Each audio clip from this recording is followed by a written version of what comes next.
You're watching the Metaphysical Mentor Podcast with Michael Philpott.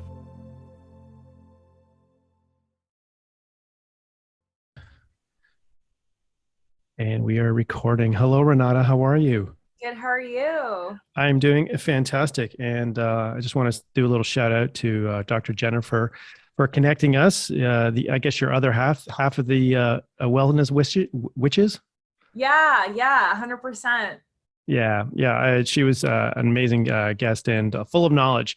And so are you. And I have to say, are you sure that you should be an alignment coach? Because you could be a comedian. I do want to be a comedian. That's like my dream job. So this is the way I express it in the work that I do, by teaching, I guess, or inspiring people to be in their alignment through comedy. Yeah, it's if you guys, well, I'll have all Renata's information in the podcast description. So, but your posts on Instagram and stuff like that, they're funny as shit. Like and the thing is, I get it because, you know, I love the kind of the no BS approach, but there are some like little golden nuggets that you put in there and it's like, God, she's speaking that. I so get that. That's so me. Yeah, totally. I did it just as for creative expression, self-expression. And I didn't have any attachment to how it would play out on Instagram. I was just like, let's just see how this goes. And the feedback has been amazing. So it's really cool to see how people experience the content I put out there. Yeah, it really is. And I mean, there are such profound messages. If you look through the comedic aspect of it, like you're really laying down a lot of good, in-depth information there in a very poetic way, but very funny way. And it really gets to the heart. And I really love the kind of the no bullshit approach because I'm like that too. I really appreciate that because I love woo-woo. I love the woo-woo stuff once in a while. But if the woo-woo is all you want and you want to be out there in that woo-woo world, there's no practicality of it. We're still living in this 3D world. We're still, have to be grounded and functioning in society. So living up there in the clouds all the time, even though it's nice to visit, we still have to bring that energy down, to the earth. Totally. Yeah. 100%. 100%. I find that there's two extremes and I try to blend both worlds, like the seen and the unseen world, and how to infuse both. Right. So I feel you because you can go on one extreme and then you're just not getting anything done because you're living in another dimension where you still got to pay your bills and go to the dentist. Like you got teeth, they're going to fall out if you don't take care of them. Yeah, it's definitely that. So I just want to know a little bit about your backstory for all my listeners too, as well. Are you still currently being a practicing naturopathic medicine? Yeah, I am part-time. Yeah, just part-time. At Jennifer's clinic. Yeah, at La Coco Wellness Clinic. Okay. So you're still practicing that. So how did you go from being like more like a full-time naturopathic doctor to now more into coaching? How did that transition happen? So, when I started my naturopathic career, to be honest with you, I had no idea what I was getting into. Like, I'm not going to get into the whole, I was called to explore naturopathic medicine for my own health reasons. And it really gave me a whole different perspective on healing and health that I just was like, why isn't this like mainstream, And through my journey, when I graduated, I just like, okay, I graduated. I guess now people are going to come see me. And that's not how it works. So I was just very focused on, I need to just pass school and I'll worry about it when I graduate. And it was a really harsh wake-up call when you don't have a business background and you've just been submersed in schooling and learning that was up to my whole entire lifetime at that point, 26, 27. So, I started practicing and it was great. Like I hustled, I put myself out there, I learned, I took business classes and, I was seeing patients and it was great and I loved it, but it was interesting because the people coming to me were what I would call their soul was dead. I diagnosed them with like soul death. And I was like, look, cutting out gluten's not going to fix your unfulfilling job. Acupuncture is not going to fix your shitty relationship. Taking the supplements not going to help you get aligned with your purpose. And I started to see how people living out literally from their calling, how it affected them physically. and don't get me wrong, like, of course there's a physical aspect of the body, but it was just interesting that what the universe was quote unquote bringing me. And I was literally doing like, I felt like therapy sessions for people with some supplements.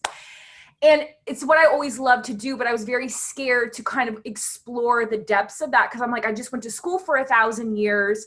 You know, I'm already 20 something thousand in debt. And now I'm going to go explore like this spiritual coaching world. And a lot of people were like, you're going to do that thing now. And I already kind of got weird looks for being a naturopath. And it was interesting because I started feeling out of my alignment, and I was working at the gym, and my schedule, Michael, was packed. I was working part-time at another gym and the clinic I'm still working at. And I sat there and I was like, okay, so my schedule is full. Why is it that I've gained now 10 pounds because of stress? My face had a rash. I have so much anxiety. The amount of anxiety I used to have prior to naturopathic medicine school, when it wasn't under control, where I had to take Chinese herbs, or I was like pulling into the parking lot like clockwork to the gym. My heart was racing. I would start to shake as I walked up the stairs, and I would have to literally ground myself for 5 minutes and be like, get your shit together or not, like pull it together. And here I am sitting, having these people coming to me out of alignment. And here I am being like, this isn't it. Like, this was just like a stepping stone. And even though I achieved that goal and I had that conversation with myself in the clinic that day, in the gym that I was practicing at, I was like, Renata, what do you really, if everything were to work out, what would you really want to be doing right now? Yeah. And I was just like, I want to be working with people all around the world. I want to be online. I don't want to be confined in this like four walls, working for somebody else, paying corporate, this is a gym, their money, and being able to do what I really want to do, which is infuse the spirituality into healing. Yeah. Going deeper with people. So that's kind of how, and then I just quit cold turkey. I still practiced part-time, but then I went all in, learning everything I could. Yeah, it was a bit of a risk. I'm not gonna lie. You think? Yeah. And mind you, at the time I sacrificed a lot. I moved back with my parents. Like, you know, I dove deep in my personal development, got my yoga teacher training, learned about spirituality, worked with a bunch of healers. And I was like, no, I know I have to do this. And it was scary, but look where I am now. I'm literally living my alignment that I had a vision for myself 7 years ago. Yeah. Wow. That takes a lot of guts too. I mean, there must have been a ton of fear going in there. Like, was it liberating in some ways, but also fearful in other ways? Like, you have that anticipation of like, oh shit, what am I going to do? And there's always that fear, that survival fear. We always get that. I know I have that a lot too. It's like, oh God, I can't believe I'm going to do this. How am I going to make any money off this? How am I going to pay my bills? Like this, is this going to work? Yeah, of course. Yeah, of course. But my health, my physical body, and I'm very in tune with myself, was expressing like, what do we need to do? What do we need to do for you to wake up? Like, you reached your goal, you're making money, your clinic schedule's packed, but you're literally so unfulfilled. Something is missing. And I try to make it go away. I try to pretend it wasn't there and it wasn't a problem for 6 months. And then finally, like I'm the type of person where I can't just like, you can see it all over my face. And literally it was a rash on my face. Like, it was this red rash on my face. And I had that feeling, like I was nervous, but deep, for the most part, I was like, Renata, you've been in uncomfortable spaces before. You've taken big risks and you've always made it. I just had this mindset that it's going to work out because you're going to make it work out. Yeah. So it wasn't easy, and it was definitely an experience, but yeah, you got to take risks sometimes in life. So what was the first thing that you decided to do? Like, okay, you quit the business kind of cold turkey. What was the first thing to do? Would you go to the yoga training, or what was the first kind of initial thing that you started? Thing was working with coaches. So I did a lot of personal development programs, and I literally was like immersed in like a PhD in personal development. Like I'd done them all. Online, in person, 101, group, for personal and for business. So I was like, okay, who are these people who are making it? Like, what are they doing? Like, start taking actions in alignment with the people that you admire, because they just didn't wake up one day. Like they invested in themselves. So I kind of looked at it like masters in my business. So I didn't look at it as like a bad risk. I looked at it as a very calculated risk and an inspired risk. So the first thing was, I remember I enrolled in a group program, and then it was just like, the next thing showed itself, and I was like, okay, yeah, that feels right. I'm going to do that. Then the next thing, then the next thing. Does that make sense? So like, Yeah, it definitely does. My space, then I enrolled next. So how did you, I mean, because it sounded like it was a very intuitive process. So how did you link up with that? Because I know a lot of people struggle with that, you know, to find that intuitive balance, to kind of listen to that inner guidance, to, you know, find, okay, you know, because sometimes our brain just gets in our way, our ego gets in there, and you're not really listening. And the universe is saying, yeah, you need to go take this course. You need to go see this person. Yeah. I think it hit me really hard right before I enrolled into naturopathic medicine school. I actually was very analytical all my life. So I would have a pros and a cons list. And if there was more pros and cons, I would always choose the pros, even if the pros felt wrong. Like, it's like, that was me. It was always that. And it wasn't until university when I was actually struggling with depression and eating disorder. I felt very like, that's when I hit I would call it, people maybe would identify it as a existential crisis, others a dark night of the soul. And I remember being introduced to naturopathic medicine, and I was going to be a psychiatrist, and I decided I don't want to do that. That's just not for me. Something felt wrong. And when I was going through my own health struggles, I literally by fluke was in the cafeteria that day where they were doing a job fair, saw naturopathic medicine, and something inside me, and I'm telling you, Michael, I can't even explain it. It was like, you need to go here. Wow. And it was like, I just knew, and I can't explain how I knew. And trust me, I was like, oh my God, that's like a lot of money, like my money, like, oh my God, now I got to do that. And that's another 4 years. Cause we think life ends at 25, and it doesn't. Yeah. And it's No. So to be honest, I didn't know how it was all going to play out, but I was at one of my lowest points that it just felt like hope to me. And I was like, Renata, you have nothing to lose right now. You literally have nothing to lose. And I sometimes feel like when we're at that lower point, that's when we take the action, when we had those whispers all along. Yeah. So how do we get there? I mean, I know a lot of times, I know my own personal experience, like I have to hit like rock bottom before shit happens, or I have to have so many shitty things happen in my life to get me to wake up and to, you know, refocus. And okay, you need to go this direction. Stop paying attention to this. So I always take the point of view. So how can we make sure that we don't get to that lowest denominator? We don't have to hit that rock bottom before we had that catharsis of change. But how do we get there? You know, how's that? You know, let's be a little more preventative instead of reactive.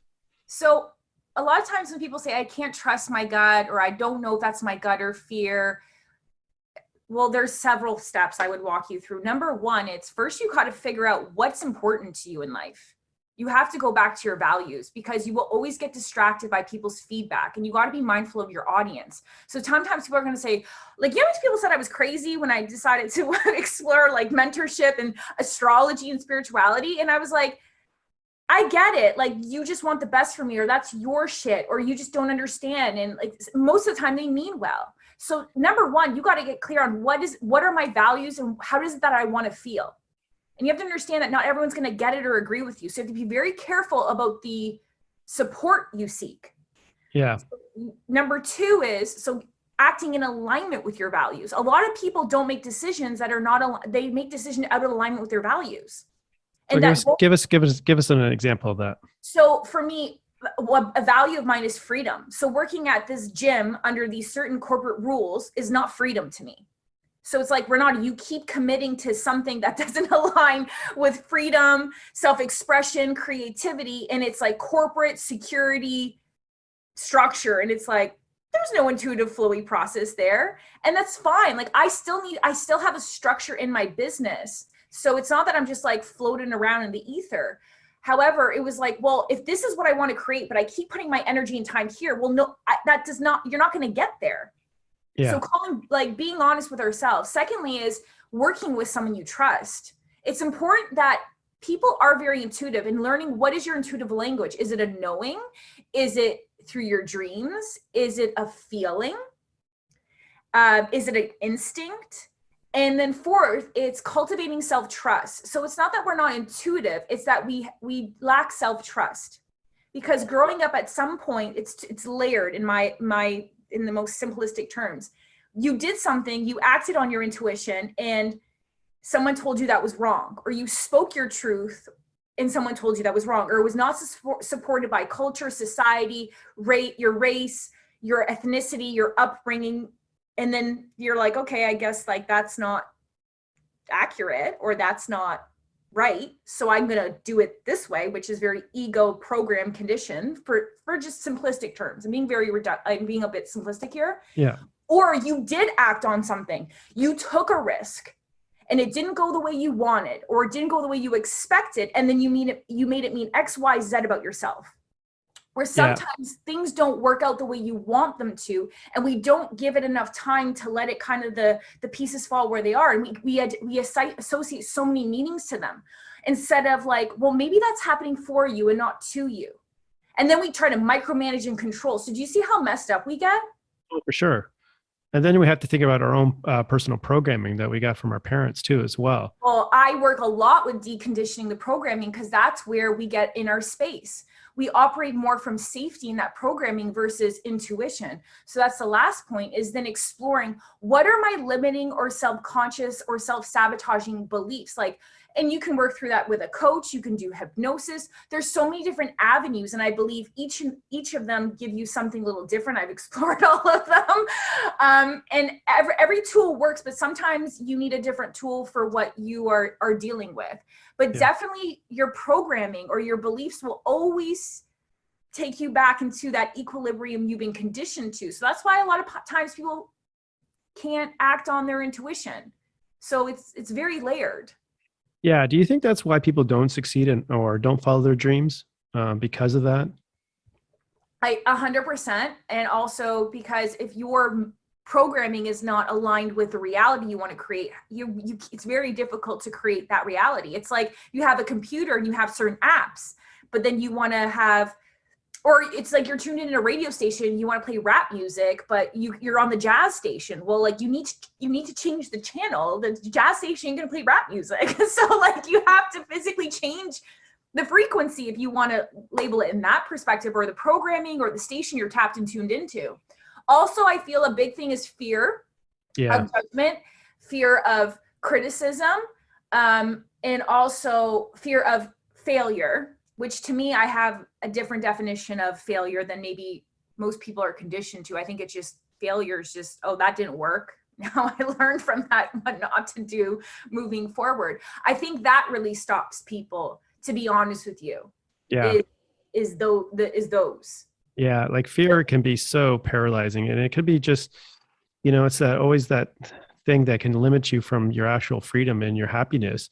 And it could be something so simple that may be so fearful, but it's really not fearful in the long term, or even in the short term sometimes, but it's just your body's reacting to that unknown, like that anticipation of the unknown. I can't control it because we're so used to trying to control our environment. So we don't feel all icky and uncomfortable, right? We got to feel nice and relaxed and safe in our little bubble. And once you get uncomfortable and you have to move and do stuff, that's, it could be really paralyzing. 100%, because it's like our nervous system doesn't have this programming. So it's like, it doesn't know what to do. And by default, it needs to go back into its programming. So it'll sabotage, and it will tell you beliefs, and it will say, don't do that thing. Remember you did that thing in the past. So it will do everything it needs to do to preserve and to be safe, even if it sucks your soul. So it's when you start to understand that we're literally like meaning-making machines. Yeah. You're like, oh, okay, so I need to change the programming. And a lot of people don't realize that takes work. It's like working out. It's not you're going to read one book or even work with one coach or have one session and it's going to be like the clouds are going to part. You'll have breakthroughs, but you got to implement this stuff and literally change your muscle, your mindset muscle. Yeah. So what are some of the things that we can do to actually start changing that? Because, a lot of people are out there probably listening to this and they're going, shit, I want to my life sucks. I gotta do something, and especially after these last couple of years, COVID and, moving into 2022, a lot of people are making shifts and changes and just want some practicality. So what are some of the things that they can do right now to kind of just think, even just write some stuff on paper or something that they can do just to kind of start getting them back in alignment? Okay. So, well, the first thing was getting clear on where you're acting out of alignment with your values. Okay. Number one, what are your values? Some people, Okay. right? So it's like they're not even clear. So if you're not even clear on what you value, you don't even know what you're committing your time to. And then seeing where am I out of alignment with my values. Thirdly, it's what is something you're curious about exploring that's been in your space, whether it's a program, whether it's a new restaurant, even like I'm saying something that's been on your mind, but you keep putting it off and you keep making excuses. Like that's your soul speaking to you. And a lot of times we don't explore things because we're like, well, what's me taking this like tarot course gonna do? Like what that's not practical. So I say to people like, start exploring that thing that's constantly there. That's a curiosity. So sometimes people like don't understand intuition, but they're like, that's really, I'm really curious about that. So explore those. And just give yourself permission to explore without an attachment of what it's going to do for you or what it's going to provide for you. Yeah, the great thing about being, being human and living in this time is the ability and information that we have out there to explore. Like, so we need to start learning and exploring and expanding our consciousness. And I always say to my clients too, as well, if you do make that decision, you go take that tarot course, or you take that massage therapy course. You never know what's going to lead into that from that. Like that's the great possibilities of things. Like the tarot cards, you may meet somebody, let's say you were looking for a partner. That's always, something, all of a sudden you meet this great person and all of a sudden they bang, boom, there you are.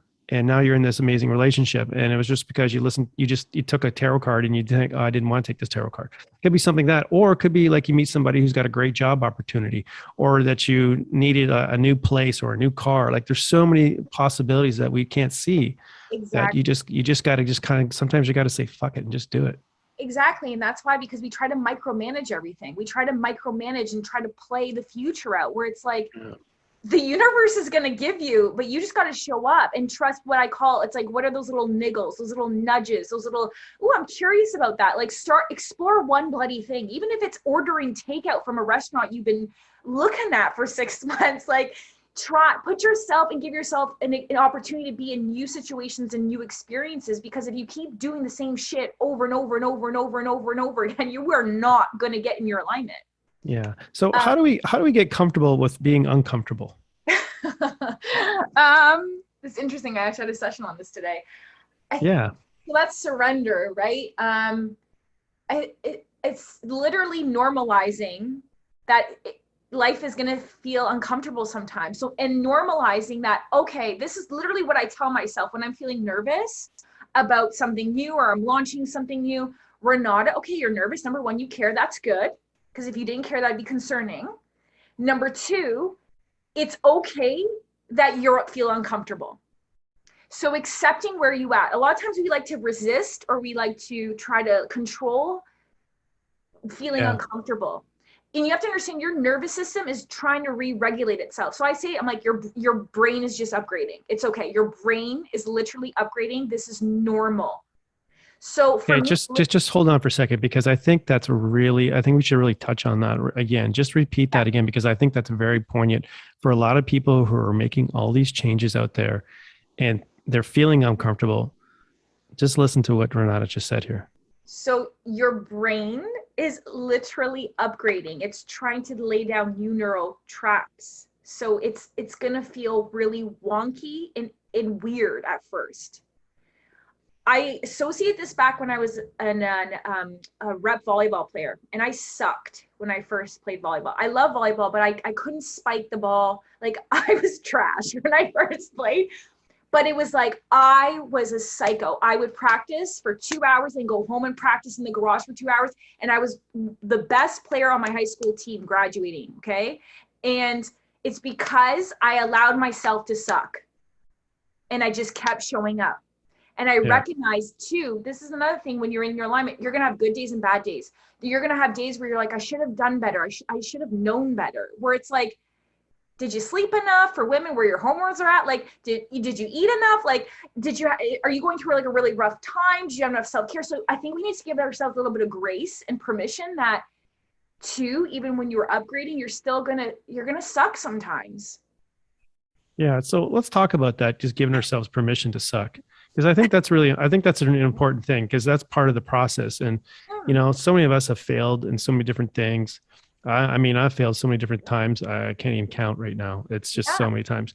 And that was the hardest thing for me to learn. It's just to give myself permission to say, okay, things were messed up.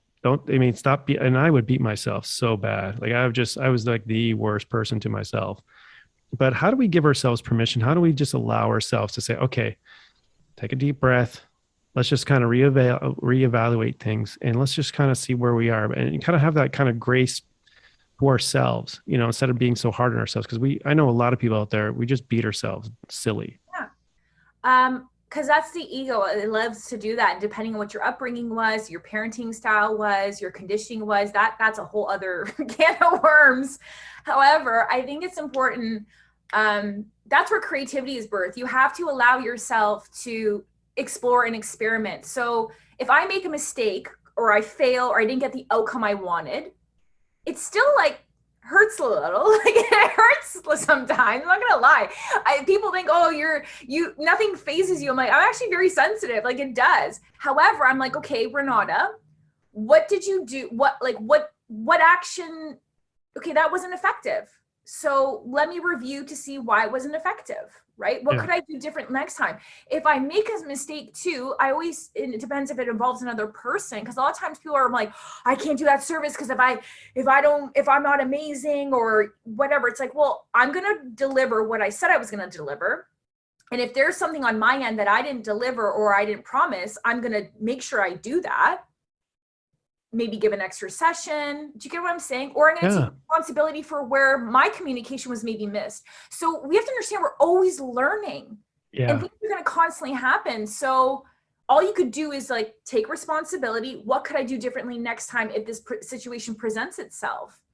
Yeah. And that's it. And own up to it if you made a mistake. But if it's more of a creative process, you don't know until you do it sometimes. Yeah, that's the biggest step, eh? And it's just the meaning that you assign to it. So that reel got like TikTok. I do way better on TikTok than Instagram. Like, I mean, 500,000 views on TikTok to like maybe 10,000 if I'm lucky on Instagram. Right. And I don't make it mean anything because my message is, Renata, are you committed to, again, because a lot of people get so caught up in the social media or I didn't get the validation I want. And it's like, okay, that's great that my message reached out. There's certain metrics that are out of my control. There's certain metrics that I can study and I can learn and I could do. But at the end of the day, am I inspiring people? Am I making a difference? Does it matter if it was 500,000 or 10,000 or 300 or 2? Yeah. So sometimes we get so attached to that because it's true. A lot of people don't want to admit it. It's true. Yeah. I got caught up in that myself, like, 100%. It's like, I get like no traction on YouTube. Like I'm just like a ghost on YouTube. Can't even get any traction, no views. But then when my iTunes and Spotify, it's ridiculous. It's the opposite. And, I did get caught up in that for a while. And when you're first launching something, you put your heart and soul into it. And then it's like, nothing was happening. I was like, God, why the frick am I doing this podcast? Like, originally it was just part of, I wanted to reach an audience where I can, get myself out of my comfort zone and get myself out there and really provide some information and get the right people out there to help, because I realized I can't do readings for all the people, but I can reach more people through my podcast. Mm-hmm. And a lot of the information that I do in my podcast is basically a lot of the information I get on my readings anyways. Mm-hmm. So it's like, you need alignment. You need to get in alignment. This is what I pick up. So having an alignment coach on the show, it allows people to write information and the right person to get there and to be inspired. But I got caught up in that a lot. And I was even struggling with this second season. I was like, oh, God, I got to do the second season. Oh, come on. And I was struggling. And then I just said, screw it. Like, just do it. Just go and just continue on doing it. And I get that one, I got a DM from somebody. And she says, I just found your podcast. You made my day, blah, blah. And I just, okay, that's it. That's why I do this shit. Exactly. And it takes time.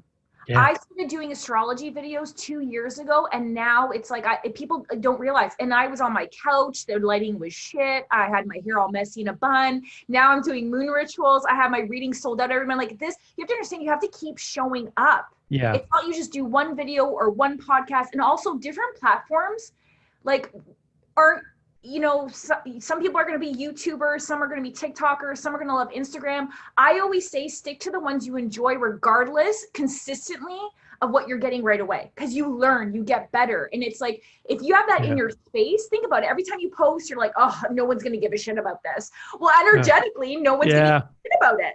Yeah, exactly. And that's why I really made a decision to really focus on the audio podcast a lot more. And I mean, I love having conversations, and I love having this, and I just find it refreshing. And it's just, I can really get a lot of content out to people. And I think that's what they're craving now. And I guess the feedback I'm getting is like, okay, give me more of this stuff, Mike. Where are you finding these people? And I'm just like, and a lot of it, it is the universe throwing people in my space.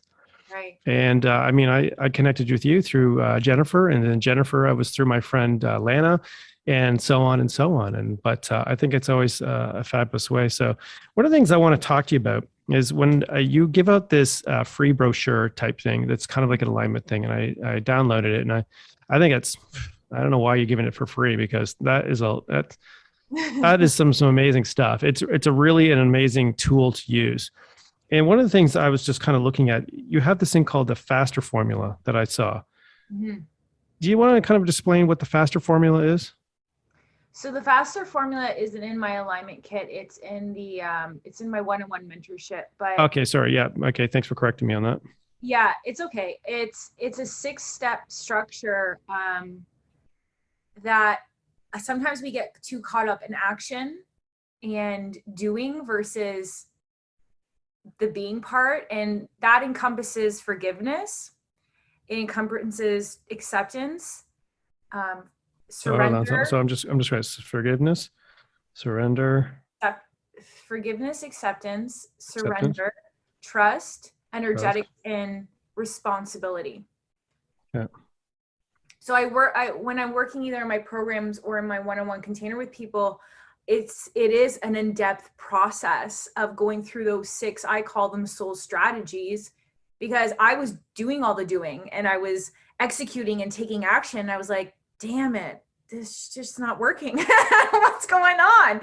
And then through my own personal experience, I kind of weave this structure in and realize, whoa, this is like the energetic part, or this is the really hard shit that we don't really learn, versus how to build a landing page. But again, if I'm not trusting myself, I'm not going to take the right actions. Yeah. If I have a lot of shit in my space with people or old resentment or pain, that's going to probably prohibit me from showing up a certain way. Yeah.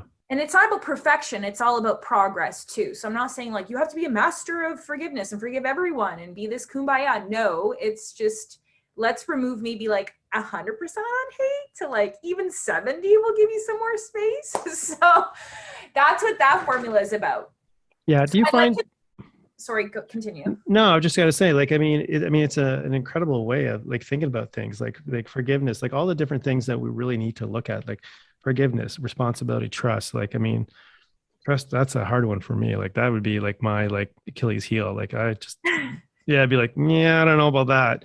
Yeah. But, forgiveness and surrender, do you find there's certain people like, obviously trust would be my thing, but that some people have like forgiveness issues or the surrendering issues, or just a combination of everything. They have surrender, trust, everything issues. It's a combination of everything. And I really feel like depending on where people are at in their life at that moment in time, one or some are more prominent than the others, and everyone's different. And I do find that formula when I'm even working one-on-one with people, it's like these are tools and I'm teaching them the structure. They get actual tools of how do I surrender? How do I cultivate self-trust? Right.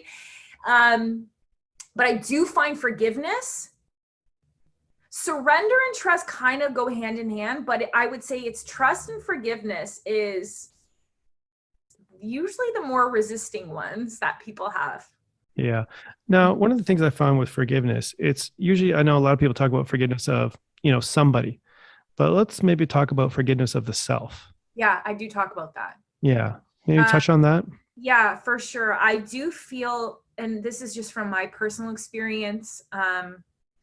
Yeah, we are upset with other people that wronged us for sure. Like, we're usually disappointed. But I find that layered underneath that is a lot of anger and resentment of ourselves because we didn't trust ourselves, or we didn't follow that gut instinct that was like eating away at us at 3 a.m.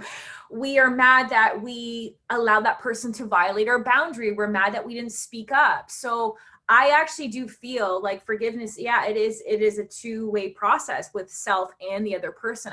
It's not usually just the other person. It's usually we are mad that we didn't communicate. We kept letting that person do that. We're usually mad. They're like, I should have known better. I'm an idiot. Yeah. Why did I do that? So I do find that forgiveness itself is huge. Yeah. Do you usually start with that and then work on the other person? Let's say, for example, like say, you hate your parents, whatever, like a lot of us do. So like you, not that I'm saying anything. But let's just say, parents, but yes, I get that. Yeah. So it's a biggie. Yeah. So let's say, for example, would you start with, forgiving yourself, for all the stuff that's happened in your life, and start there. And then it's a lot easier. Once you learn to forgive yourself, it just makes it so much easier to forgive somebody else. Yeah, totally. I do feel that way. Because if we can't forgive ourselves, how are we gonna, no, I'm not saying you can't forgive someone else, but when we have self-compassion, we're more willing to give, like, compassion with self, we're more willing to give compassion to other person. Okay. All right. So yeah, that's really big. So what part of astrology that you use during your coaching sessions? Because over the years, I've always been a big fan of astrology. Sometimes I don't get it. It's just sometimes it's like math to me. I don't get it. I mean, I get it. I know the planets play a big part in our daily lives and our soul lives and our soul journeys and all that stuff. And I believe that wholeheartedly. But sometimes it's like you're talking another language. Like the sun is in this and that, and it's in this space. And it's like, okay, what? Okay. And I have friends of mine who are not astrologists, and they talk about that stuff like it's like, like the news. And it's like, I don't know. I have no idea what you're talking about. Okay, I get it, but I don't know. Yeah. Yeah. So I mean, do you use a lot of that? Because do you use like a birth chart as somebody's thing to kind of give a better understanding of what's happening in their life? Yeah, I definitely do. So when I start with every mentorship client, we do a birth chart reading, a life purpose reading, I call it. So it looks like these are your main insecurities. This is like a lot of like where maybe a lot of your karma will be played out, if you believe in that or not, or earlier childhood trauma, or whatever you want to label it. Like, I'm not attached. Yeah. It's whatever the person's going to identify or connect to. Like your ideal life's work, how you operate emotionally, your strengths, like I said, how to work through certain fears. And it's very illuminating. A lot of them find it confirms what they already know. They're like, you literally spoke my soul. And I'm like, well, I hope so, or else I really don't know what the hell I'm talking about. Like, you should resonate with the information. I do find astrology, because for me, the reason why I started weaving it gave me permission, because I was like, shit, this person who's a complete stranger just literally said things that are too detailed, that this isn't just like some general thing. Yeah. It's literally the reason why I went so full in the woo world, was because of an astrologer I worked with. And I feel like it just kind of gives people a nice blueprint of what they're here to create, and a roadmap. And then the whole program, or the coaching, helps you actually put that into action. And then I will look at their transit. So the transit report is kind of like what's happening in the sky right now, and how does it affect you personally? Okay. So I weave in their birth chart, which is like where the planets and everything were the moment they were born, which is like their soul's, I call it, cosmic blueprint for their purpose and destiny. And then the transits is like, well, what are you going through right now? Like that issue that you keep avoiding is kind of like part of what you're supposed to be dealing with right now. So again, it kind of gives people permission to maybe work on healing, or work on those types of things where it's not always glorified, and it's always like achieving goals and reaching this and whatever. I don't know what people are saying. So I find it very useful, a very useful tool to help people. Yeah, I mean, I find it very fascinating, and I always recommend people to get in astrology, especially, it's a really good way of just getting you into the woo, because it's kind of like a gateway drug. It's like Reiki. I always say like Reiki is your gateway drug to into your healing path, or just in your healing journey. But yeah, astrology, I'm a big fan of it. Like I said, I don't understand a lot of it, but I do get it. And I remember the first time I had one, and I had Cryon in my chart, and she goes, "Oh yeah, you're the wounded healer." And I just remember hearing that, and like it just resonated. I started bawling because it resonated because that was who I was. Like she just from that one sentence, it was just like I knew that's me. How'd you know that? Yeah, that's just this deep wound that I have. Like, and yeah, I just find it's very, very fascinating on that. So another thing I wanted to kind of touch on really quickly too, as well, is when you work with somebody, are you also doing like naturopathic treatments too as well? I know I've talked on earlier podcasts about, everything's about energy and about getting movement. And I'm a big fan of acupuncture and, moving energy, and it gets stuck energy. And sometimes it could be stuck emotion in the body. Do you work with your clients too like that as well? Do you like do a little needling here and in the liver point to kind of get things moving, a little anger moving, or? No, acupuncture is actually my main focus in naturopathic medicine when I work in the clinic.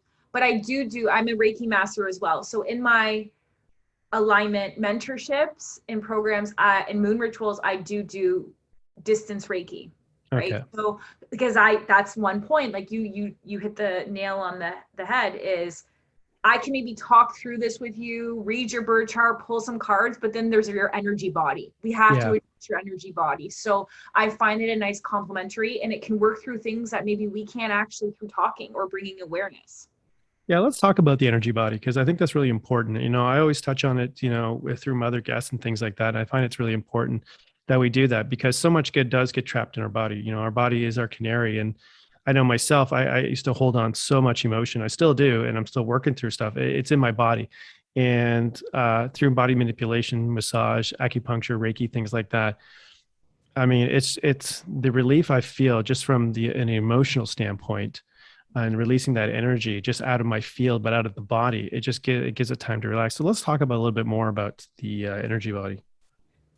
Yeah. So where do you want to, where do you want to Well, start? hey, anywhere you want to go, like the floor Okay. is yours. This is an analogy I say to people. So, you shower, most of us shower every day, I think. So you shower every day, right? Or some of you are like, I don't know.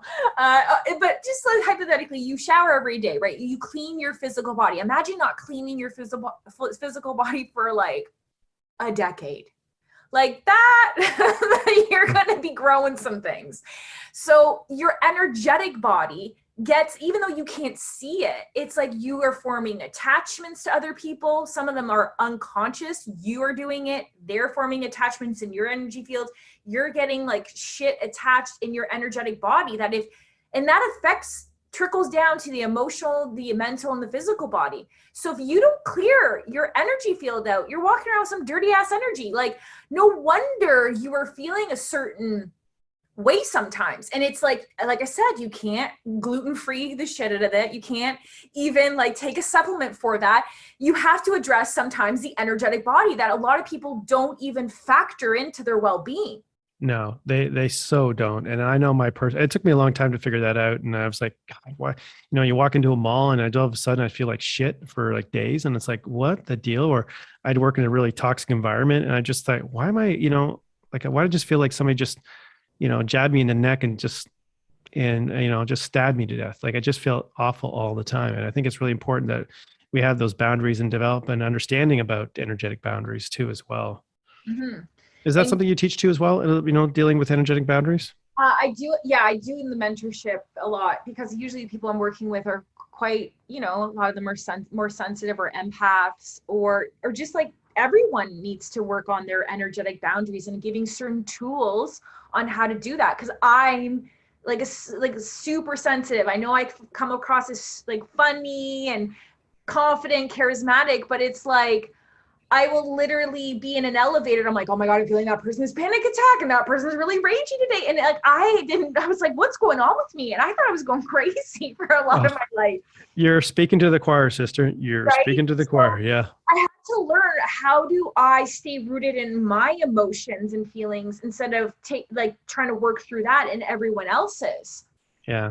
Also early on in my naturopathic practice, when I was doing acupuncture, because that's an energy transfer too, like that person would have a stomach ache that day and then I'd have a stomach ache. I was like, I don't get stomach aches. One person I was like, what is happening? And we learned that in school and I was like, that shit sounds weird. And then it literally happened in real life because I was so disconnected.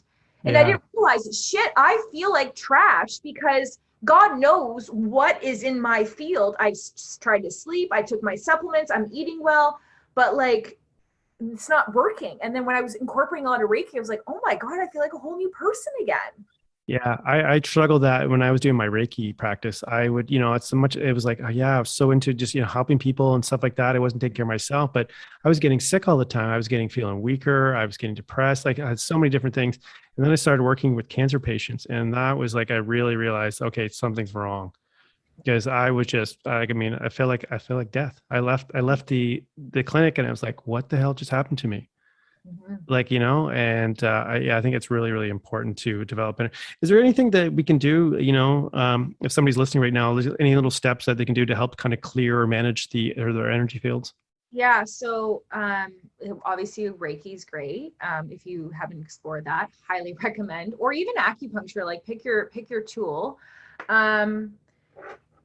What else is there? Yeah, crystals. Like I have crystals, but I'm not like a crystal connoisseur, so I won't kind of go into that realm. But if you want to explore crystals or certain protection crystals like obsidian, smoky quartz.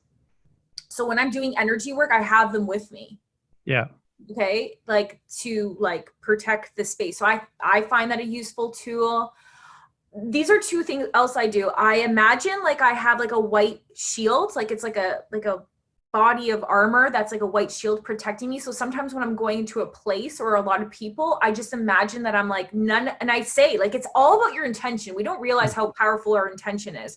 I'm just like, okay, I'm fully protected. None of my stuff is going on to the people, and I'm not taking on anyone's shit today. Like I'm just like, that's what I do, and it literally changed my life because I would, like I said, I would just like an angry demon all the time. I didn't know why. Also, sometimes if you have an energetic cord with someone, and don't worry if you're like, do I have that? Do I not? Usually you do if you have it, like that person always feels like they're in your space. Yeah. Or if you're around a certain person who's really agitated, or you have there's tension and then you're angry, it's like you probably have some energetic attachment. Sometimes I literally say to myself, I'm like, that is not mine. That is not mine. That is not mine. And I imagine it like washing out of my space. And literally I made that up in the car the one day because I was literally like a raging demon. And I was like, this is not my shit. This is so-and-so shit after our conversation. Like, this is a pattern I'm noticing. Like, I have no reason to feel this way. So try those. And yeah, it's just your intention. We don't realize we're really powerful little creatures. Yeah, it's amazing how much powerful we are. And if we set the intention and put the white light on it. I know I use like the Iron Man suit, so I pretend I'm Iron Man, and Tony Stark, put it on, and I'm ready to go. I'm ready to head to the mall. And but one of the things too as well, I notice one thing when I'm shielded all the time, I realize that I can't allow love in. And it was one of the things I realized with myself is that if you're shielding all the time to protect yourself, you just have to realize too that you have to let something in once in a while. And okay. Yeah, no, I don't, when I feel like I'm protected, it's not like I'm like shield off from everything. It's just like I'm not allowing things that are not mine to like take up residency in my space. Yeah. So I find it different from like a transfer, because it's like when I'm doing Reiki on someone, I have to protect the space. So they're still getting something transferred to them, like the Reiki source energy. Yeah. But that's interesting. Yeah, no. Okay. Yeah. That's just good, because there might be some people who are walking around like nothing comes in, like in that context. Yeah, they're just so shielded from everything too as well. But again, I think it's a lot of it's just learning and understanding. I think it's just figuring out, what is your stuff, what is not my stuff. And that was one of the things I had to learn, is just figuring out what my stuff is. And because I just felt all the time, everybody's stuff all the time, and I didn't know what was mine all the time. So once I figure out this is my shit, This is what's going on with me. And now I can say that's yours. So I can separate the two, and it makes a big, big difference. But that being said, Renata, we're almost out of time. Okay. Time flies when you're having fun. Yeah, it certainly is. And so for those who are looking to get your services, I mean, obviously we're going to talk about TikTok and your Instagram account, but where can they find you, Renata? So those are the best places to connect, because the link to my website is on both my TikTok and my Instagram profiles. But I think it's just a great platform for you to get. There's a lot of free resources on there if you just want to get your feet wet, you're interested in astrology, alignment, or you just want to have a good laugh. And then if you feel like, maybe I want to explore my astrology or my alignment, there's several offerings there for you that I would say whatever you feel called to is usually the one. This is intuition and practice to go to. Yeah. So, okay. Just for people listening there. So, what is your Instagram account and your TikTok account? So my Instagram is Align with Renata, and my TikTok is official Align with Renata. Okay. So I don't have TikTok, but I know people keep telling me I should. But definitely I'll have all the information in the description below on the audio podcast. So, just click in and scroll down a little bit lower, and I'll have all Renata's information.